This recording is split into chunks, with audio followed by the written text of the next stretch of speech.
ఓం నారాయణ ఆదినారాయణ.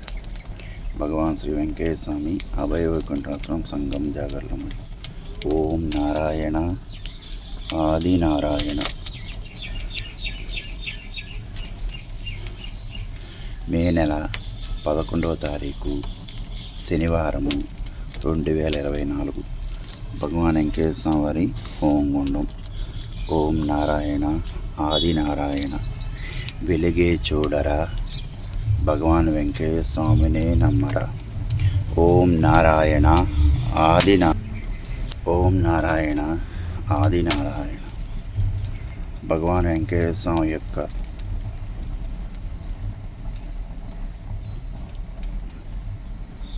భగవాన్ శ్రీ వెంకటేశ్వర స్వామి యొక్క సేవలో తరించిన బ్రహ్మజ్ఞాని శ్రీ గురుదేవుల గోపాల స్వామి వారు సంగం జాగర్లమూడి భగవాన్ అభయ వైకుంఠాశ్రమానికి వచ్చినప్పుడు, అయ్యా ఇది రాబోయే రోజుల్లో హోమగుండం దినదినాభివృద్ధి చెంది వచ్చిన భక్తుల యొక్క కోరికలు, రుగ్మతలు అనేక విషయాల్లో ఈ సంగం జాగర్లమూడి అభయ వైకుంఠాశ్రమంలో నిత్యం వెలుగుతున్న హోమగుండం ఒక సాక్ష్యంగా నిలబడుతుందని బ్రహ్మజ్ఞాని శ్రీ గురుదేవుల గోపాల స్వామి వివరించి ఉన్నారు.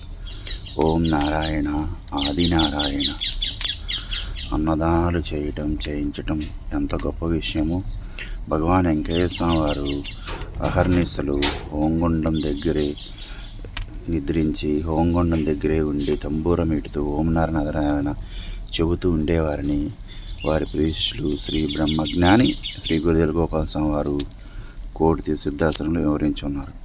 అలాగే సంగం జాగర్లమూడి భగవాన్ అభయ వైకుంఠాశ్రమం వచ్చినప్పుడు, అయ్యా ఇక్కడ హోమము నిత్యము సత్యమై దర్శనమిస్తుంది.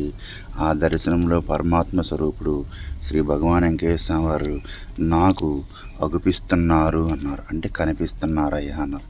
అందుకని ప్రతి ఒక్కళ్ళకు కూడా భగవాన్ వెంకటేశ్వర స్వామి యొక్క సంగం జాగర్లమూడి భగవాన్ అభయ వైకుంఠాశ్రమం స్వామివారిని దర్శించి స్వామివారి యొక్క హోమగుండం చుట్టూ తిరిగి ప్రదక్షిణాలు చేసి స్వామివారి యొక్క సంపూర్ణ అనుగ్రహాన్ని పొందాలని మేము హోమగుండానికి ఎక్కువ ఇంపార్టెంట్ ఇస్తాం.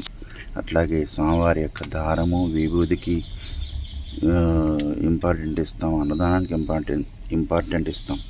కానీ వారి ప్రియశిష్యులు బ్రహ్మజ్ఞాని శ్రీ గురుదేవుల గోపాల స్వామి ఏమన్నారు? సంగం జాగర్లమూడి గ్రామంలో కొలని భగవాన్ అభయ వైకుంఠాశ్రమం వచ్చి, అయ్యా నిత్యం వెలుగుతున్న హోమగుండం సత్యమై నిత్యమై ఆ పరమాత్ముడు ఆ హోమగుండంలో అగుపిస్తుండలయ్యా అన్నారు. అంటే ఆ భగవానికి ప్రియ శిష్యులకి సంగం జాగర్లమూడి హోమగుండం అంత శక్తిని కనపడిందంటే ఆయన ఎంత స్వామివారిని సేవ చేసి స్వామివారి సేవలు ఎంత తరిస్తే అంత మాట మనకు చెబుతారు, అంత విషయాన్ని వివరిస్తారు.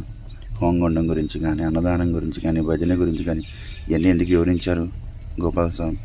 అయ్యా ఇది రాబోయే రోజుల్లో ఈ హోమగుండం వలన ఎంతోమందికి మేలు జరుగుతుంది అయ్యా అని బ్రహ్మజ్ఞాని శ్రీ గురుదేవుల గోపాల స్వామి వారు వెంకటేశ్వర స్వామి వారి ప్రియ శిష్యులు వివరించారు.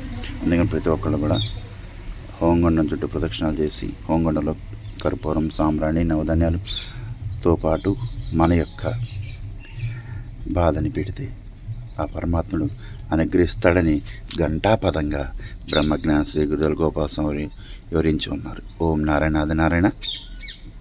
తెనాల నుండి సంగం జాగర్లమూడి గ్రామం 7 కిలోమీటర్లు. తెనాల నుండి గుంటూరు వైపు వెళ్ళే మార్గం సంగం జాగర్లమూడి గ్రామం. ఆ గ్రామంలో భగవాన్ శ్రీ వెంకటేశ్వర స్వామి అభయ వైకుంఠాశ్రమంలో ప్రతినిత్యం హోమగుండం వెలుగుతూ ఉంటుంది. ఓం నారాయణ ఆదినారాయణ. మీ గంగాధర స్వామి.